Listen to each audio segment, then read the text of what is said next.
दोस्तों, मेरे पीछे भगत सिंह की फांसी की तैयारी चल रही है।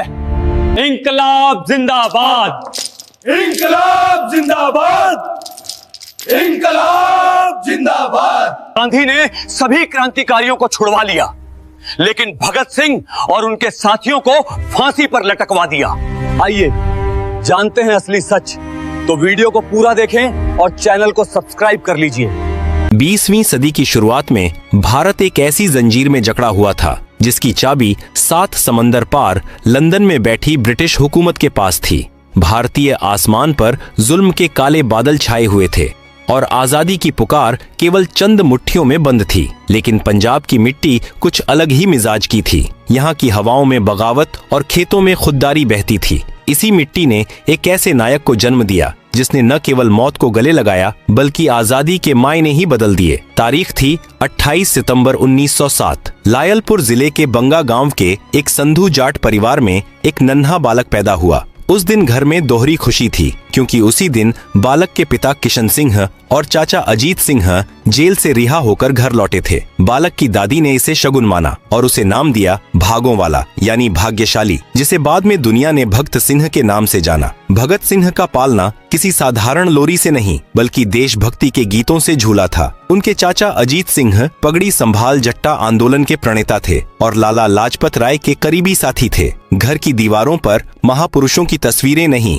बल्कि शहीदों की गाथाएं लिखी थीं। बचपन में जहां बच्चे खिलौनों से खेलते थे, भगत सिंह अपने चाचा की क्रांतिकारी गतिविधियों की कहानियां सुनते थे। भगत सिंह के बचपन की एक कहानी उनके व्यक्तित्व का आईना है। जब वे मात्र 3 साल के थे, एक दिन उनके पिता उन्हें अपने दोस्त के साथ खेत पर ले गए। पिता और उनके दोस्त बातचीत में व्यस्त हो गए, लेकिन छोटा भगत कुछ और ही कर रहा था। वह झुककर जमीन में छोटे छोटे तिनके गाड़ रहा था। पिता ने कौतूहलवश पूछा, बेटा यह क्या कर रहे हो? उस नन्हे बालक ने अपनी मासूम लेकिन दृढ़ आवाज में उत्तर दिया, बापू मैं बंदूकें बो रहा हूँ। पिता चौंक गए। बंदूकें क्यों? बालक भगत ने कहा, ताकि जब ये बड़ी होकर फसल बन जाएं, तो मैं इनसे अंग्रेजों को अपने देश से भगा सकूं। यह कोई साधारण बचपना नहीं था बल्कि एक ऐसे भविष्य की नींव थी जो ब्रिटिश साम्राज्य की जड़ें हिलाने वाली थी। उस समय किसी ने नहीं सोचा था कि यह बंदूकों की खेती करने वाला बच्चा एक दिन अपने विचारों से पूरी दुनिया में क्रांति की फसल उगा देगा। भगत सिंह की उम्र मात्र 12 वर्ष थी जब पंजाब के अमृतसर में जलियांवाला बाग हत्याकांड हुआ। बैसाखी का दिन था। निहत्थे लोग अंग्रेज सेनापति की गोलियों का शिकार हो रहे थे। मासूमों की चीखों से बाग की दीवारें थर्रा उठी थीं। जब यह खबर भगत सिंह तक पहुंची तो उनका बाल मन क्रोध और पीड़ा से भर गया। अगले दिन वे विद्यालय जाने के बहाने घर से निकले और लाहौर से अमृतसर के लिए रेलगाड़ी पकड़ ली। बाग के अंदर का मंजर भयावह था। चारों तरफ खून के धब्बे थे। भगत सिंह ने उन शहीदों के खून से सनी मिट्टी को अपनी मुट्ठी में भरा और उसे एक कांच की बोतल में बंद कर लिया। वह मिट्टी उनके लिए केवल धूल नहीं थी बल्कि एक शपथ थी। उन्होंने उस दिन कसम खाई कि जब तक वे इस जुल्म का हिसाब नहीं ले लेते तब तक चैन से नहीं बैठेंगे। वे घंटों उस बाग में अकेले बैठे रहे, शायद उन आत्माओं से बात कर रहे थे जिन्हें अंग्रेज सैनिकों ने बेरहमी से मार डाला था। महात्मा गांधी उस दौर में एक मसीहा बनकर उभरे थे। उनके सत्य और अहिंसा के सिद्धांतों ने भगत सिंह को भी प्रभावित किया। भगत सिंह ने गांधी जी के आह्वान पर अपनी पढ़ाई छोड़ दी और असहयोग आंदोलन में कूद पड़े। वे चरखा काटते थे और विदेशी कपड़ों की होली जलाते थे। उन्हें विश्वास था कि शायद गांधी जी का यह रास्ता देश को बिना खून बहाए आजादी दिला देगा। लेकिन साल 1922 में एक घटना हुई जिसने भगत सिंह के सोचने का तरीका ही बदल दिया। उत्तर प्रदेश के चौरी चौरा में भीड़ ने एक पुलिस थाने को आग लगा दी जिसमें कुछ पुलिसकर्मी मारे गए। गांधी जी ने हिंसा के कारण आंदोलन को तुरंत वापस ले लिया। भगत सिंह इस फैसले से टूट गए। उनका मानना था कि जब पूरा देश आजादी के मुहाने पर खड़ा था तब एक छोटी सी घटना के कारण आंदोलन वापस लेना उन शहीदों का अपमान है जो आजादी का सपना देख रहे थे। असहयोग आंदोलन की विफलता ने भगत सिंह को झकझोर दिया। अब उन्हें समझ आ गया था कि शांति और प्रार्थना बाहरी ब्रिटिश सरकार के कानों तक नहीं पहुंचने वाली। उन्होंने लाहौर के महाविद्यालय में दाखिला लिया जहां उनकी मुलाकात सुखदेव और राजगुरु जैसे समान विचारधारा वाले युवाओं से हुई। विद्यालय की पढ़ाई के साथ साथ उन्होंने दुनिया भर के क्रांतिकारी साहित्य को पढ़ना शुरू किया। विदेशी विचारकों और दुनिया भर की क्रांतियों ने उनके विचारों को धार दी। उन्होंने महसूस किया कि आजादी केवल सत्ता का बदलाव नहीं है, बल्कि एक व्यवस्था का परिवर्तन है जहां कोई किसी का शोषण न कर सके। उनके दिल में अब एक ही तस्वीर थी, एक आजाद भारत की, जहां का किसान भूखा न सोए और जहां का मजदूर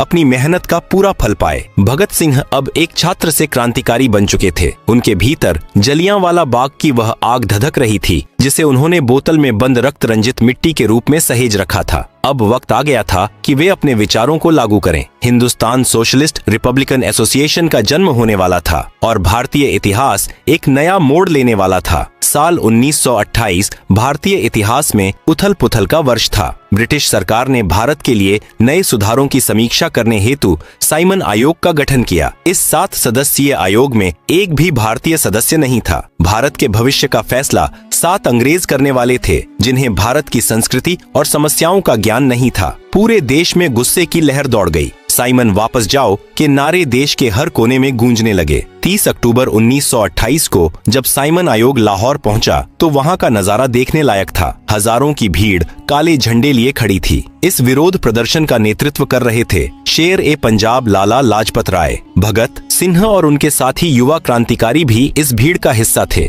प्रदर्शन पूरी तरह शांतिपूर्ण था, लेकिन ब्रिटिश हुकूमत की आंखों में यह जन सैलाब खटक रहा था। लाहौर के पुलिस अधीक्षक ने इस भीड़ को हटाने का आदेश दिया। पुलिस ने बर्बरता की सारी हदें पार कर दी। अंग्रेज अधिकारी ने स्वयं लाला लाजपत राय पर लाठियां बरसाना शुरू किया। 63 वर्षीय बुजुर्ग नेता के सीने और सिर पर घातक प्रहार किए गए। लहूलुहान लाला जी ने उसी समय गरजते हुए कहा था, मेरे शरीर पर पड़ी एक एक लाठी ब्रिटिश साम्राज्य के विनाश का कारण बनेगी। लेकिन नियति को कुछ और ही मंजूर था। लाठियों की उस चोट ने लाला जी को अंदरूनी तौर पर इतना तोड़ दिया कि 17 नवंबर 1928 को उन्होंने अंतिम सांस ली। पूरे देश में शोक छा गया। लेकिन भगत सिंह और उनके साथियों के लिए यह केवल दुख का विषय नहीं था, यह एक व्यक्तिगत अपमान था। उन्हें लगा कि उनके पिता समान नेता की हत्या करके अंग्रेजों ने भारत की आत्मा पर प्रहार किया है। लाला जी की मृत्यु के ठीक 1 महीने बाद क्रांतिकारी संगठन की एक गुप्त बैठक हुई। भगत सिंह, सुखदेव, राजगुरु और चंद्रशेखर आजाद के चेहरों पर गुस्सा साफ झलक रहा था। उन्होंने तय किया कि खून का बदला खून से लिया जाएगा। उनका लक्ष्य था वह अंग्रेज अधिकारी जिसने लाला जी पर लाठियां चलाई थीं। योजना बड़ी सटीक थी। राजगुरु को पहली गोली चलानी थी, भगत सिंह को उन्हें सुरक्षा देनी थी और चंद्रशेखर आजाद को भागने का रास्ता सुरक्षित करना था। जय गोपाल को अंग्रेज अधिकारी की पहचान करने की जिम्मेदारी दी गई। लाहौर के जिला पुलिस कार्यालय के बाहर सन्नाटा था। शाम के समय एक पुलिस अधिकारी अपनी दुपहिया गाड़ी पर दफ्तर से बाहर निकला। जय गोपाल ने इशारा किया, यही वह अधिकारी है। राजगुरु ने अपनी पिस्तौल निकाली और अधिकारी के सीने में गोली उतार दी। वह अधिकारी तुरंत जमीन पर गिर पड़ा। इसके बाद भगत सिंह ने भी उस पर कई बार गोली चलाई, लेकिन यहाँ एक बड़ी चूक हो गई थी। जिसे वे मुख्य अधिकारी समझ रहे थे, वह दरअसल एक सहायक पुलिस अधीक्षक जॉन सैंडर्स था। मुख्य अधिकारी उस दिन कार्यालय में ही रुक गया था। सैंडर्स की मौत ने ब्रिटिश शासन को हिलाकर रख दिया। पूरे लाहौर में कड़ी नाकाबंदी कर दी गई। चप्पे चप्पे पर पुलिस तैनात थी। क्रांतिकारियों का बच निकलना नामुमकिन लग रहा था। भगत सिंह जानते थे कि पुलिस उनकी तलाश में हर जगह जाएगी। एक सिख के लिए उनके बाल और दाढ़ी उनकी पहचान और शान होते हैं, लेकिन देश के लिए उन्होंने वह त्याग किया जो किसी भी व्यक्ति के लिए कठिन होता है। उन्होंने अपनी दाढ़ी कटवाई और बाल छोटे करा लिए। उन्होंने टोपी पहनी और एक नया भेष धारण किया। लाहौर से निकलने के लिए उन्होंने एक साहसी योजना बनाई। क्रांतिकारी भगवती चरण वोहरा की पत्नी दुर्गावती देवी भगत सिंह की पत्नी बनी। भगत सिंह ने गोद में एक बच्चा लिया और बड़े साहब बनकर रेलगाड़ी के प्रथम श्रेणी के डिब्बे में बैठ गए। राजगुरु उनके सेवक के भेष में साथ चले। अंग्रेजों की नाक के नीचे से भगत सिंह लाहौर छोड़कर कलकत्ता निकल गए। सैंडर्स की हत्या के अगले दिन लाहौर की दीवारों पर गुलाबी रंग के पोस्टर दिखाई दिए। उन पर लिखा था, सैंडर्स मर चुका है और लाला लाजपत राय की हत्या का बदला ले लिया गया है। नीचे हस्ताक्षर थे बलराज। इस घटना ने 2 काम किए। पहला, इसने भारतीयों के मन से अंग्रेजों का डर कम कर दिया। दूसरा, इसने अंग्रेजों को यह बता दिया कि भारत की युवा पीढ़ी अब केवल प्रार्थना नहीं करेगी बल्कि प्रहार करना भी जानती है। सैंडर्स का वध भगत सिंह की क्रांतिकारी यात्रा का एक महत्वपूर्ण मोड़ था, जिसने उन्हें एक राष्ट्रीय नायक के रूप में स्थापित कर दिया। प्रतिशोध पूरा हो चुका था, लेकिन भगत सिंह का असली मकसद अभी अधूरा था। सैंडर्स की हत्या ने उन्हें प्रसिद्ध तो बना दिया, लेकिन उनके विचारों को जन जन तक पहुंचाने के लिए एक बड़े मंच की जरूरत थी। वे अब छिपकर लड़ना नहीं चाहते थे, वे चाहते थे कि पूरी दुनिया उनके विचारों को सुने। साल 1929 की शुरुआत में ब्रिटिश हुकूमत भारतीयों की आवाज को हमेशा के लिए कुचलने की तैयारी कर रही थी। वे 2 नए कानून, जन सुरक्षा विधेयक और व्यापार विवाद विधेयक लाने जा रहे थे। ये कानून अंग्रेजों को यह ताकत देते थे कि वे किसी भी भारतीय को शक के आधार पर बिना मुकदमा चलाए जेल में डाल सकें और मजदूरों की हड़ताल करने की ताकत को खत्म कर सकें। देश के बड़े नेता सदन में इसका विरोध कर रहे थे, लेकिन अंग्रेज अपनी जिद पर अड़े थे। भगत सिंह और उनके संगठन ने महसूस किया कि अब समय आ गया है कि एक ऐसा धमाका किया जाए जिसकी आवाज लंदन तक सुनाई दे। उनका मकसद किसी की जान लेना नहीं, बल्कि सोई हुई जनता को जगाना और बाहरी सरकार को चेतावनी देना था। तारीख थी 8 अप्रैल। दिल्ली की केंद्रीय असेंबली खचाखच भरी हुई थी। जैसे ही अध्यक्ष ने इन विधेयकों के पारित होने की घोषणा करने के लिए खड़े हुए दर्शक दीर्घा से 2 युवा उठ खड़े हुए। वे थे भगत सिंह और बटुकेश्वर दत्त। भगत सिंह ने अपनी जेब से एक कम ताकत वाला बम निकाला और सदन के खाली स्थान पर फेंक दिया। धमाका हुआ और पूरा सदन धुएं से भर गया। लोग अपनी जान बचाने के लिए इधर उधर भागने लगे, लेकिन भगत सिंह और दत्त अपनी जगह से बिल्कुल नहीं हिले। उन्होंने दूसरा बम फेंका और हवा में सैकड़ों पर्चे उछाले। पूरा हॉल नारों से गूंज उठा, इनकलाब जिंदाबाद और साम्राज्यवाद का नाश हो। उन पर्चों पर बड़े अक्षरों में लिखा था, बहरों को सुनाने के लिए धमाकों की जरूरत होती है। यह धमाका किसी को मारने के लिए नहीं था, बल्कि ब्रिटिश तानाशाही की जड़ों पर प्रहार था। धमाके के बाद चारों तरफ अफरा तफरी थी। क्रांतिकारी चाहते तो धुएं का फायदा उठाकर भाग सकते थे, लेकिन उनकी योजना अलग थी। उन्होंने अपनी पिस्तौलें मेज पर रख दी और हाथ ऊपर कर लिए। वे चाहते थे कि उन्हें गिरफ्तार किया जाए ताकि वे अदालत के कटघरे को अपने विचारों के प्रचार का मंच बना सकें। भगत सिंह जानते थे कि जेल की दीवारें उनके शरीर को कैद कर सकती हैं, लेकिन उनके विचारों को नहीं। उनकी गिरफ्तारी ने पूरे भारत में आग लगा दी। एक 22 साल का युवक जिसकी आंखों में एक बेहतर भारत का सपना था, अब देश का सबसे बड़ा नायक बन चुका था। गिरफ्तारी के बाद उन्हें दिल्ली और फिर लाहौर की जेलों में ले जाया गया। जेल के भीतर भगत सिंह ने एक नया मोर्चा खोल दिया। उन्होंने देखा कि जेल प्रशासन भारतीय राजनीतिक कैदियों और अंग्रेज कैदियों के बीच भेदभाव करता है। अंग्रेजों को अच्छा खाना, समाचार पत्र और पढ़ने के लिए किताबें मिलती थीं, जबकि भारतीयों को खराब खाना और पशुओं जैसा व्यवहार। भगत सिंह ने इसके खिलाफ भूख हड़ताल शुरू कर दी। उनकी मांगें बहुत स्पष्ट थीं कि भारतीय कैदियों को राजनीतिक कैदी का दर्जा दिया जाए और उन्हें किताबें और समाचार पत्र उपलब्ध कराए जाएं। अंग्रेज प्रशासन को लगा कि ये लड़के कुछ दिनों में हार मान लेंगे, लेकिन वे गलत थे। यह भूख हड़ताल ऐतिहासिक रूप ले गई। भगत सिंह और उनके साथियों ने 100 से अधिक दिनों तक अन्न का एक दाना नहीं खाया। अंग्रेज उन्हें जबरन खाना खिलाने की कोशिश करते, नली के जरिए दूध पिलाने का प्रयास करते, लेकिन क्रांतिकारी अपनी जिद पर अड़े रहे। इसी दौरान उनके साथी जतिन दास ने 63 दिनों की भूख हड़ताल के बाद अपने प्राण त्याग दिए। जतिन दास की शहादत ने पूरे देश को झकझोर कर रख दिया। अंततः अंग्रेजों को झुकना पड़ा और कैदियों की कई मांगें माननी पड़ी। जेल का समय भगत सिंह के लिए केवल कष्ट का समय नहीं था, बल्कि यह उनके दिमागी विकास का सबसे अच्छा समय था। वे दिन रात किताबें पढ़ते थे। जेल का अधिकारी हैरान रहता था कि फांसी की सजा मिलने के बाद भी कोई व्यक्ति इतना पढ़ कैसे सकता है। यहीं उन्होंने अपना प्रसिद्ध लेख मैं नास्तिक क्यों हूँ लिखा। उन्होंने तर्क दिया कि ईश्वर के अस्तित्व पर विश्वास करना केवल एक भ्रम है और इंसान को अपनी समस्याओं का समाधान खुद ढूंढना चाहिए। वे एक ऐसे भारत की कल्पना कर रहे थे जो धर्म, जाति और वर्ग के भेदभाव से मुक्त हो। उन्होंने जेल में हजारों पन्ने लिखे जो आज भी भारत के क्रांतिकारी साहित्य का हिस्सा हैं। असेंबली बम कांड के मुकदमे के दौरान ही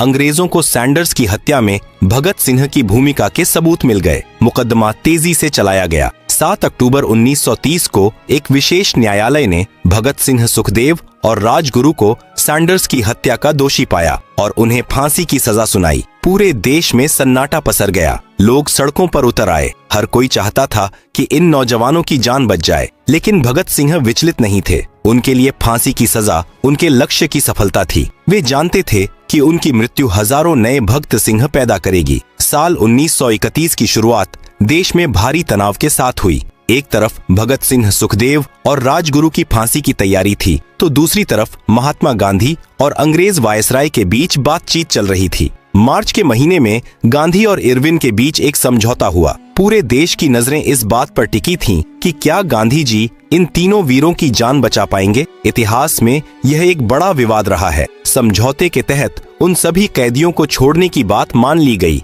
जो अहिंसक थे, लेकिन सैंडर्स की हत्या के कारण भगत सिंह और उनके साथी इस दायरे से बाहर रखे गए। लोग बहुत गुस्से में थे। उनका मानना था कि गांधी जी चाहते तो फांसी की सजा को बदलवा सकते थे। यहाँ तक कि जब गांधी जी सम्मेलन में हिस्सा लेने पहुँचे तो युवाओं ने उन्हें काले झंडे दिखाए और विरोध में नारे लगाए। यह भारतीय राजनीति का वह समय था जब अहिंसा और क्रांति के दो अलग अलग रास्ते आमने सामने खड़े थे। जहाँ पूरा देश उनकी जान बचाने के लिए प्रार्थना कर रहा था, वहीं भगत सिंह का रुख बिल्कुल अलग था। उनके पिता किशन सिंह ने उनकी जान बचाने के लिए एक याचिका दी थी, जिसमें उन्होंने तर्क दिया था कि उनका बेटा निर्दोष है। जब भगत सिंह को यह पता चला तो वे अपने पिता पर बहुत गुस्सा हुए। उन्होंने जेल से एक पत्र लिखा कि पिताजी, मेरा जीवन इतना कीमती नहीं है कि उसे बचाकर मैं अपने सिद्धांतों से समझौता करूं। मैं चाहता हूं कि मैं हंसते हंसते फांसी के फंदे को चूमूं, ताकि दुनिया देखे कि भारतीय क्रांतिकारी मौत से नहीं डरते। भगत सिंह जानते थे कि उनका जीवित रहने से ज्यादा उनका मरना देश के लिए अच्छा होगा। वे अपनी शहादत को क्रांति का सबसे बड़ा बीज बनाना चाहते थे। फांसी की सजा के लिए 24 मार्च की सुबह तय की गई थी, लेकिन अंग्रेज सरकार इतनी डरी हुई थी कि उन्हें जेल के बाहर खड़ी हजारों की भीड़ के विद्रोह का डर था। इसलिए नियमों को दरकिनार करके फांसी का समय 11 घंटे पहले कर दिया गया। 23 मार्च की शाम को ही जेल का कर्मचारी उनके पास पहुंचा और कहा कि समय आ गया है। उस वक्त भगत सिंह एक महान क्रांतिकारी की जीवनी पढ़ रहे थे। उन्होंने कर्मचारी की तरफ देखा और मुस्कुराकर कहा कि रुकिए, एक क्रांतिकारी दूसरे क्रांतिकारी से मिल रहा है। उन्होंने किताब का एक पन्ना मोड़ा और खड़े हो गए। यह उस महामानव का साहस था जो अपनी मौत के कुछ मिनट पहले भी ज्ञान की तलाश में था। भगत सिंह, सुखदेव और राजगुरु को जब उनकी कोठरियों से बाहर निकाला गया तो उन्होंने एक दूसरे को गले लगाया। वे मौत की सजा पाने वाले कैदी नहीं लग रहे थे, बल्कि ऐसा लग रहा था मानो तीन दोस्त किसी उत्सव में जा रहे हों। वे ऊंची आवाज में बसंती चोला के गीत गा रहे थे। जब वे फांसी के तख्ते पर चढ़े तो वहां खड़े व्यक्ति ने पूछा कि कौन पहले जाएगा। सुखदेव ने आगे बढ़कर कहा कि मैं। तीनों ने खुद अपने हाथों से फांसी का फंदा अपने गले में डाला। भगत सिंह ने आखिरी बार आसमान की तरफ देखा और पूरी ताकत से चिल्लाए, इनकलाब जिंदाबाद। शाम के 7:23 पर भारत के 3 सबसे चमकदार सितारे हमेशा के लिए चले गए, लेकिन उनकी आवाज जेल की दीवारों को पार करके बाहर खड़ी भीड़ तक पहुंच गई। अंग्रेज इतने डरे हुए थे कि उन्होंने शवों को उनके परिवारों को नहीं दिया। रात के अंधेरे में जेल की पिछली दीवार तोड़ी गई और शवों को दूर ले जाया गया, जहां नदी के किनारे उन्हें जलाने की कोशिश की गई। जब स्थानीय लोगों को पता चला तो वे वहां पहुंच गए। अंग्रेज आधे जले हुए शवों को वहीं छोड़कर भाग गए। अगले दिन पूरे देश में दुख की लहर थी, लेकिन यह दुख आंसुओं वाला नहीं, बल्कि एक नए संकल्प वाला था। भगत सिंह मात्र 23 साल की उम्र में शहीद हो गए, लेकिन उन्होंने वह कर दिखाया